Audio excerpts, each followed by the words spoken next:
I asked my parents for $70,000 to start my tech company. They said it was too risky. But when my sister wanted a $725,000 BMW, suddenly risk didn't matter, and now they want me to sell my home to save them. Here's what happened next. If you've ever been underestimated, dismissed, or treated unfairly by the people who are supposed to have your back, hit that subscribe button, like this video, and comment below. I want to hear if you've ever been pushed to your breaking point. Let's dive into a story of dreams, betrayal, and the sweetest form of justice. I grew up in a family where appearances mattered more than anything. Success wasn't measured by ambition or talent. It was measured by how much you could flaunt. From a young age, I was the quiet dreamer, the one who stayed up late tinkering with gadgets, coding apps, and sketching business ideas while everyone else focused on cars, parties, and status. By the time I graduated college, I had an idea for a tech startup that wasn't just innovative, it had the potential to disrupt the industry. I crunched the numbers, made prototypes, and even secured a preliminary client interest. All I needed was $70,000 to get started. I approached my parents, expecting some level of support. After all, I was responsible, driven, and prepared. Their reaction crushed me. "It's too risky," my mom said,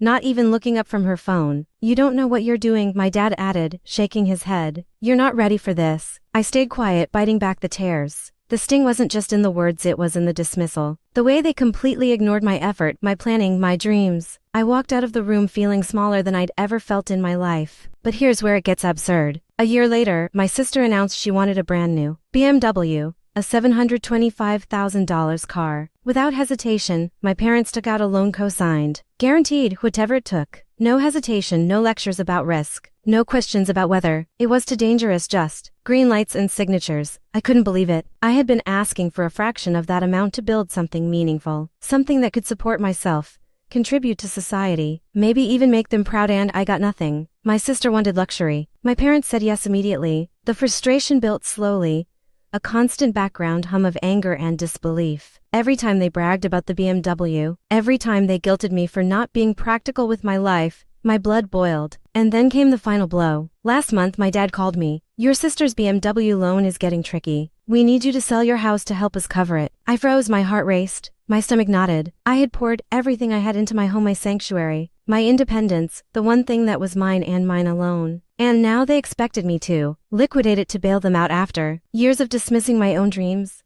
I knew I had to do something, but this wasn't going to be impulsive. I wanted justice, and justice required precision. I spent the next week watching and listening. Every conversation, every offhand comment, every smug laugh they gave me more insight into their priorities, their hypocrisy. My parents were so caught up in appearances that they didn't even consider the emotional cost of their decisions. They were predictable. That's when I made my plan. I started small, subtle reminders of their inconsistency, casual questions about my tech venture, updates on my progress, mentions of investors reaching out, nothing boastful, just seeds of unease. I wanted them to realize what they had ignored. Then I escalated. I found an investor interested in buying a stake in my company. Not just any investor, a well-known, high-profile figure in the tech world. I shared the news with my parents, watching their smug confidence falter. "Oh, she's just lucky," they muttered. Luck, I realized, was the perfect mask for success when coming from the people who doubted me. Finally, the moment of truth arrived. I sat down with my parents, calm and composed. I let them assume they had control, and then I revealed my next move. "I've decided to expand my business," I said. "I'm looking at a bigger office, hiring a small team. But that means I need to reinvest every penny into the company. I won't be able to sell my house because it's my base, my office, and my collateral for further funding." Their faces went pale.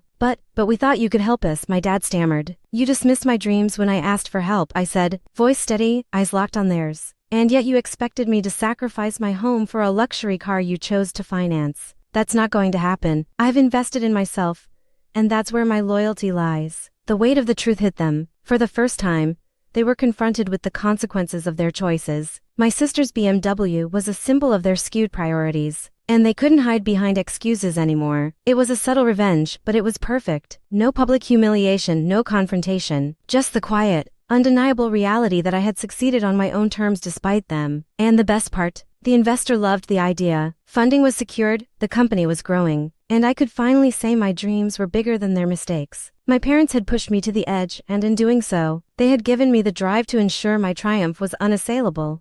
My parents haven't asked about my house since. The tension is palpable every time the BMW comes up. They know they misjudged me, and they know it. I walk into my home every day, feeling a sense of peace and power that no amount of guilt tripping or financial manipulation could ever touch. And my sister, she's thrilled with her BMW, but even she knows unspoken, maybe that she didn't have to claw her way to success the way I did. The difference between us isn't luck. It's validation earned, respect commanded, and dreams realized despite the people who doubted me most. Sometimes, the sweetest revenge isn't anger or confrontation, it's living your best life while others watch powerless to undo your success. True justice isn't about punishment. It's about fulfillment, independence, and showing up exactly as you were meant to. If you've ever felt dismissed, underestimated, or told your dreams were too risky, drop a comment below and share your story. Don't forget to like this video, subscribe, and hit that bell. You never know which story will inspire your own triumph. And remember, the most satisfying victories are the ones you create for yourself.